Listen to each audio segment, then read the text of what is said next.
پچھلے کم و بیش 50 سال سے ہم گورڈن کالج سے 13 اگست کی رات کو جشن آزادی کا جشن مناتے ہیں اور ایک جلسہ عام کرتے ہیں۔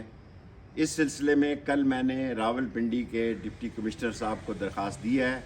کہ ہمیں اس کی باقاعدہ اجازت دی جائے، کیونکہ ہم نہیں چاہتے کہ کوئی بلا وجہ اس سے فائدہ اٹھائے، کیونکہ پہلے ہی 670 لوگ 9 مئی کے واقعہ میں، جس میں ایک بہت بڑی اکثریت بے گناہ لوگوں کی ہے، جن کی میں عام معافی کی اسٹیبلشمنٹ سے کئی بار درخواست کر چکا ہوں۔ میں توقع رکھتا ہوں کہ 13 اگست کے جلسے کی ہمیں اجازت مل جائے گی، اور 13 اگست کی رات کو 10 بجے سے لے کے رات 12 بجے تک لال حویلی کے باہر ایک تاریخی جشن آزادی پاکستان کا جلسہ منعقد کیا جائے گا، جس میں تمام لوگوں سے شرکت کی اپیل کی جاتی ہے۔